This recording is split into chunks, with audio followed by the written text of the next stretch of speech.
and our relationship with that, which is why our clock face has 12 hours on it. Twice 12 is 24. You know, it's all derived from the movements of the sun. I guess I believe that the Maya perceived time as a cyclic process. And it's not a linear thing like we have in Western time philosophy. Time always moves in cycles, but there's a very deep understanding that the Maya had of cyclic time. It's not so much a circle, which seems to have no beginning and no end. Instead, time it's kind of like a cycle, but it's like the breathing cycle. It's like breathing in and breathing out. It's like moving into closer relationship with the source and then moving out of relationship with the source. And the Maya understood that this kind of understanding of cyclic time brings us into and out of relationship with our true selves. It's very much a part of the cycles of time that there's cycles, there's periods of increasing darkness when humanity is forgetting their true natures, and then there's periods in which humanity is remembering their true natures. And the Mayan insight about this understanding of the cyclic nature of time is that 2012 signifies the turning point in which we are going to stop moving away from being related to our true selves, the infinite, eternal heart of heaven. And instead we're going to turn the corner and have this opportunity to move back into closer, more intimate union with the eternal Creator and our true selves. The beauty of the Maya calendar, especially for Western philosophy or Westerners, is that it provides a sacred dimension to experience. There's a certain quality or characteristic of life in the modern world in which we are disconnected from the sacred dimension. And it's the indigenous wisdom, very nicely and beautifully exemplified in the Maya calendar, that can provide a doorway for us to reconnect with the sacred in our own lives. You have to understand that what we know about the Maya, we know a lot more now than we did even 10, 20, 30 years ago.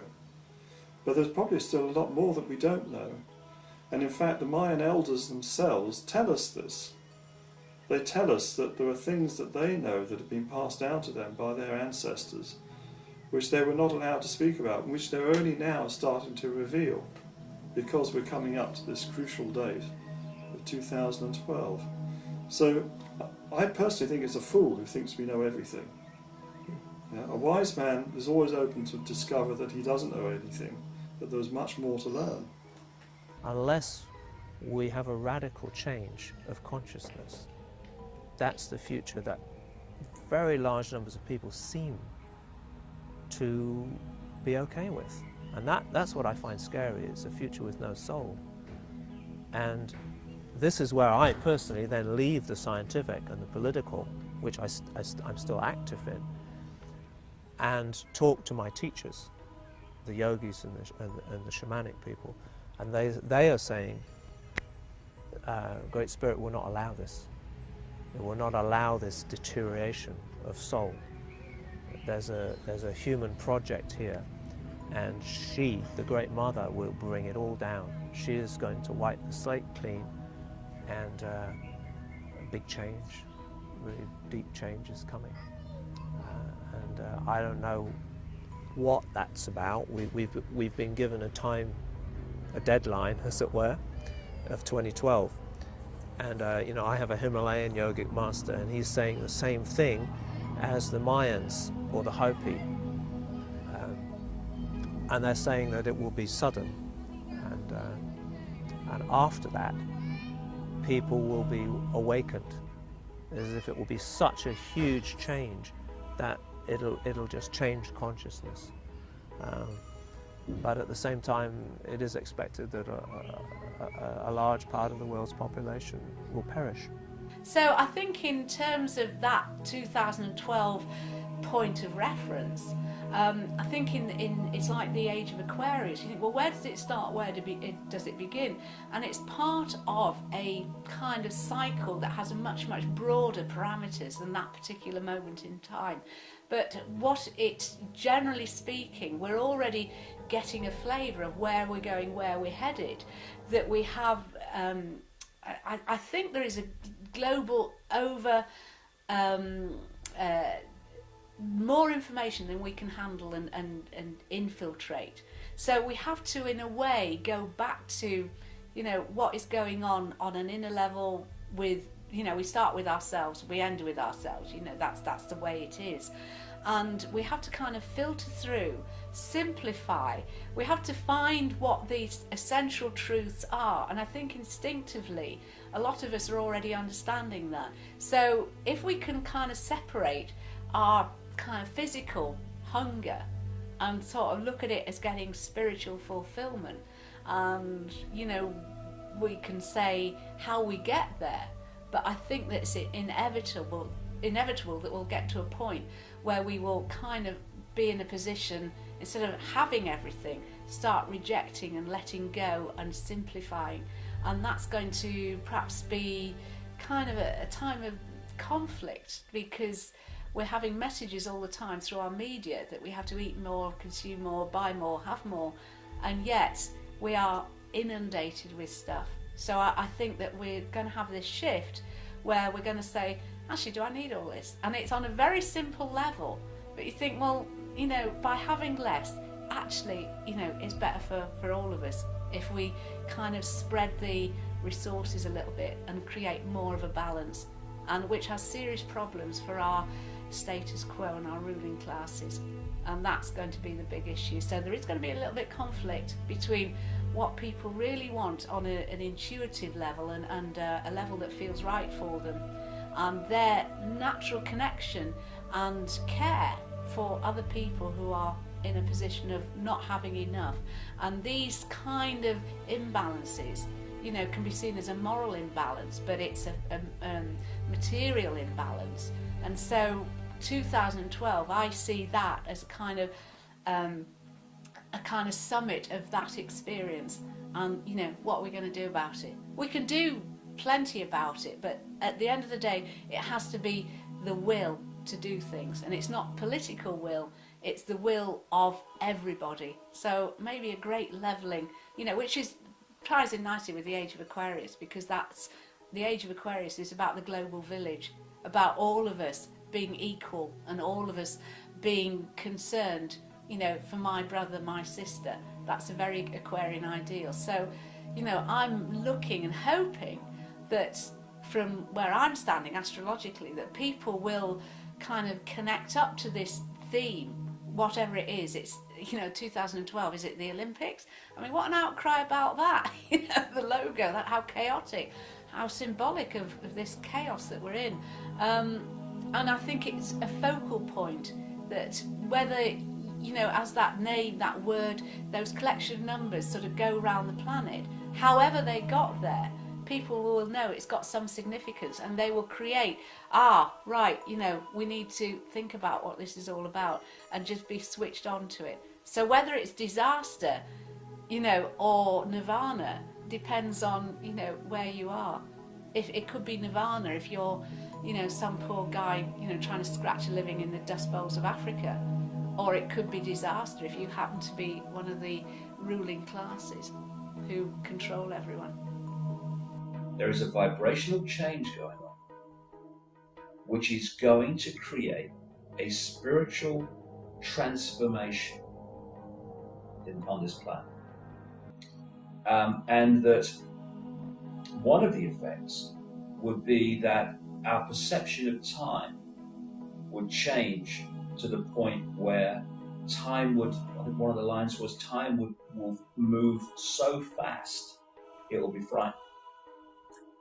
Because time's an illusion. It's the way that we observe events. You can be in a dentist chair and time passes slow. You can your hand in a saucepan of water, time passes even slower. You can be in the company of someone you really want to be with, time passes very fast. I mean, it's just our relationship to events. And this vibrational change, I was told, is going to, in one way, change our relationship to events and the way we observe events, to the point where time would seem to get faster and faster. And that this vibrational change was actually going to wake people up, and they were going to see themselves and the world in ways that they didn't see themselves before. If you look at nature and documentaries about what happens in nature, then nature is very hard. Animals kill each other for food. So in fact, nature is violent. Only we people are also very violent. I want to change our habit, and I want this to a new civilization based on universal principles. That we don't destroy the earth anymore, that we will not kill other people anymore. This is, of course, a lot of people will say, well, Hogwash, he's talking about New Age. This is not New Age. I'm talking about a renewed earth with new principles. And we can restart everything from scratch. How long it will succeed, I don't know. But I hope thousands of years, because in the old writings from the Egyptians, we found that high civilization existed for almost 40,000 years. So that is a long time span. I don't really pay a lot of attention to the various, differences in the scientific theories. I think that's all very interesting. I think that no matter what might be happening in the external world, the way that we can really facilitate change and transformation in the external world is to first do the spiritual work inside of ourselves. And transformation in the physical world always is preceded by a transformation in the spiritual heart. So to me it's a little bit, I guess I just don't choose to put a lot of focus on that. It sort of gets into the ultimate questions of, like, are we immortal beings? Do we have an immortal soul? Do we have an ability to connect into the eternal? What is death? What lies beyond the gates of death? These kind of contemplations and meditations, I think, is what the 2012 challenge represents. And so it kind of like invites us to have a deeper relationship with our true selves. One of the things that drives me forwards in my research is the belief, if you can put it that way, that there are things the ancients knew that we have forgotten, and that there are things which they want us, or they wanted us to know, which they have encoded in their monuments and in their scriptures as a means of passing knowledge on to future generations. That's why I'm so interested in things like pyramids, because if you go out and build yourself a pyramid, that's a lot of work. It's a lot of work, and you're doing it for a reason. One reason you're doing it is that you know it's going to last a long time. And one reason that you want it to last a long time is that you understand there's going to be times of change, catastrophe. Maybe your whole civilization is going to disappear. And you want to pass on your core knowledge to the people of the future. The Egyptians did that, the Mayans did that. We ought to be doing the same thing, actually. This planet has a certain destiny, and the human race has a destiny. We can only do this once. If we flunk this, if we don't make the leap to the next level of civilization, there won't be another chance on this planet.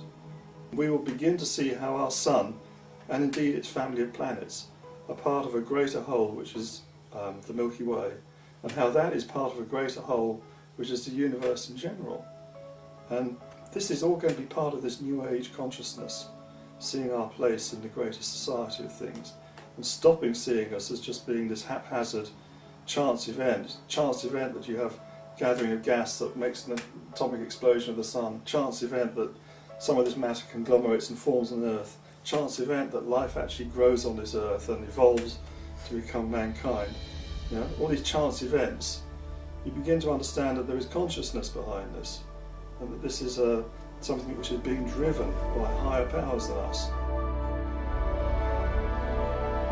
Whatever the year 2012 brings, the message embedded within it is predominantly one of hope, that we will once more tread lightly upon this precious earth, become better people, by understanding the legacy our ancestors have left us.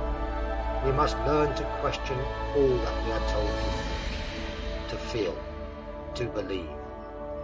Learn to question our history, and, along the way, be ready for some surprises.